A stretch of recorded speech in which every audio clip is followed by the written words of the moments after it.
Well, the one thing is you can't fight it. You got to just keep playing. You can't keep playing.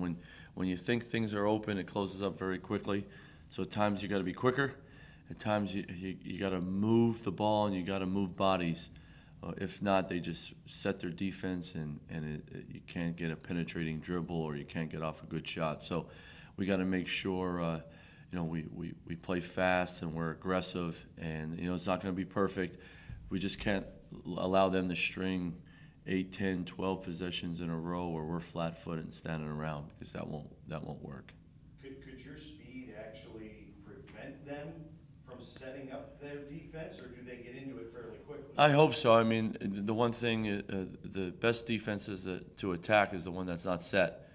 So we after misses and makes, we got to push it and get into stuff really quick and attack. We want to get into the paint. They don't want to allow us to get in the paint. So we got to do a really good job of playing fast, attacking before they set, and then really move that ball.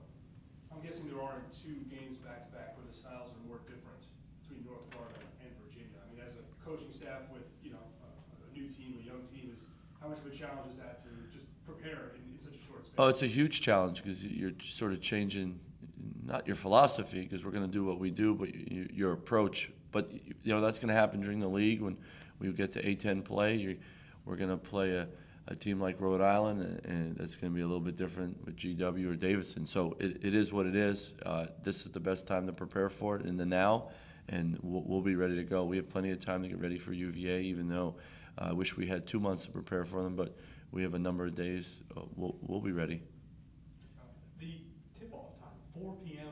in the afternoon on a Friday, it's very rare.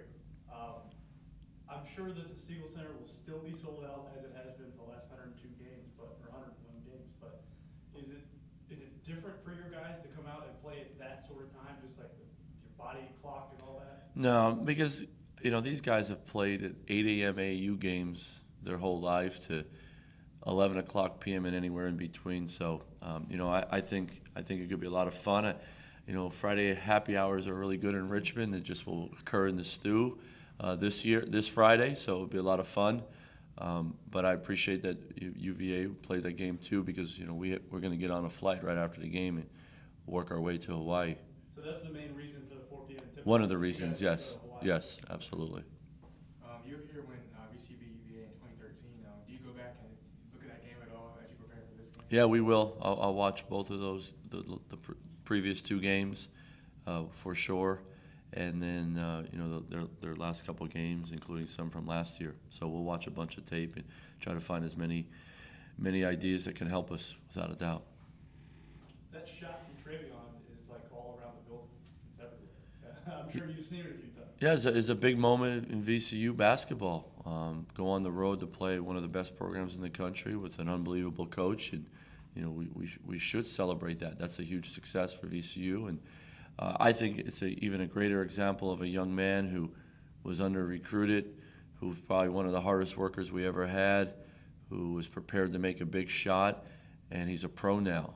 And he wasn't a pro because of just his talent. He was a pro because of the way he approached everything. So we want guys to emulate Travion Graham all the time. What do you think's changed in the dynamic between these two teams since that 2013 game, if any? Well, both teams don't have all the old juniors and seniors, that's for sure. Both teams are a little more inexperienced, but they have their foundation. It's very strong there. Coach Bennett's done it for a long time now there.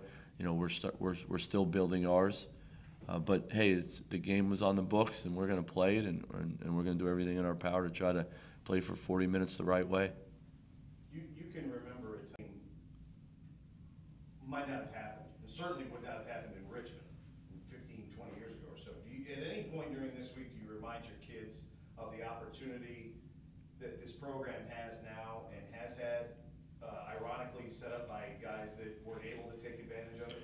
Yeah, without a doubt, it's a great game. It's great for the city. It's great for the state. It's great for college basketball. There'll be a lot of eyes watching Friday's game. This game isn't going to determine our season, but what it can really do is tell us where we're at and where we need to go, no matter what happens, as well as It says a lot about our program in the last 10, 15 years of where it's at now, that we're going to play a team from the ACC with a strong basketball tradition, which I feel we have a great one now. It's the next step in our program, and I really appreciate that we can play this game. But we're also going to go to work at 4 o'clock on Friday too. You used the word appreciate it. I think I have this right. In your 3 years at Rice, was Oregon State the only Power 5 you had in your building? Oh, in our building, Yeah. probably, yeah. So, Yeah. having coached at this level, you can understand the difficulty of getting home and homes with these type of programs. How unusual is it, and how much do you appreciate that? Oh, without a doubt too. And we're trying to get games like that here all the time. And since I've taken the job, how hard it is, and you could say people are ducking you, or it just doesn't work out, or the schedule doesn't work in your favor to get some of those teams. You just keep trying all the time. But when teams like UVA and some other teams that hopefully in the future will do it, you appreciate that opportunity as much for our players and our program, as much for our fans, because they want to see a team, a Power 5 or an ACC school or a school like UVA to come into our arena. That says a lot about teams that will do that, and UVA for this great example. And we want to have that all the time, but it's really hard to do. So yeah, we really appreciate it all the time, and we're going to always keep trying. That's for sure, because it's a great event, but it's great for that team that comes visit too, because it prepares them for their conference play and for tournament play because of the environment, the atmosphere. And I know Coach Bennett's not afraid to play anyone. Look at the schedule he's always played, and for him to come here says a lot about what he thinks of his program and how they play. Justin Tillman played 17 minutes in the opener and 24 last night. Do you think his minutes are going to continue to creep up a little bit, or might stay about the 24? Well, if he's as efficient as he is last night, we're keeping it at 24. Yeah, well, I think at times, I'm sure there was a lot of people questioning when we put him in the first half yesterday with 2 fouls, and he went right to scoring. But we'll always try to get our best players out there. But the one thing that we need to do is we need to make sure, especially early in the year, the first half of the season, that we establish our bench. I want to see our bench play more and more. I thought our freshman bigs, our 3 freshmen that played, did a good job. We got to get them some more minutes. With the schedule we have coming up, it's going to be really hard, but we're going to throw them in the fire. I said that from day one. I think I should have played them a little bit more, but I like the rotation that we have. Look, we have 6 starters. Isaac Van's a starter. He at 17:30 he stands up and walks in the game. No coach tells him to go in. And we have a great rotation because he can play 4 positions, and we can move Malik on to handling the ball. If we take Johnny out, we could put Team A in there with Johnny. So we got combinations for Justin Tillman. These young big guys are getting better and better, and we have some combinations there. That helps Justin play multiple positions as well. So he's starting to feel better. He felt really good after the game. This morning he said he felt good. So we'll definitely, he's one of our horses, and we're going to ride him, but we're also going to be smart too. As a head coach, what's your approach with a game like this? Down the road from each other, national television. Do you downplay it? Do you kind of tell it like it is to the guys? Well, we got to take care of what we can control today. Get better today. I'll say that. You'll hear me say that forever, as long as I'm here. If we keep getting better, we'll take care of what comes next tomorrow. But got to get better. That stuff, everybody knows. People, the players, they read stuff. They're on Twitter and social media shows all that stuff off. So I don't. It's not that I don't downplay it, but I'm talking about what's the most important thing: preparing to be ready to go at 4 o'clock on Friday. Because we can't control what other people say, but we can control our approach for Friday. So that's number 1 on the list. After the game last night, I told our guys, I said, we know what's next, but the most important thing is what are we going to do tomorrow during the day to get prepared? And what are we going to do Wednesday and Thursday to get prepared for Friday at 4 o'clock? I said, this is a game lots of VCU fans and UVA fans have circle on their calendar. I'm sure the players have as well. It's a great opportunity to play a great team, but we can't do anything about that until we take care of today. And I've always been like that. I'm not changing. Get better is my term I use to the guys all the time. You want to win those games, then get better today. and that will never change. Given that it's about 13 hours after you last spoke to us, film or? Yeah. Yeah? Yeah. How So does that work? last night I watched our game last night. Then I went home thinking that I'd go to bed early, and I was watching TV, and our game was on again on Masson. So I watched the game again, had some notes.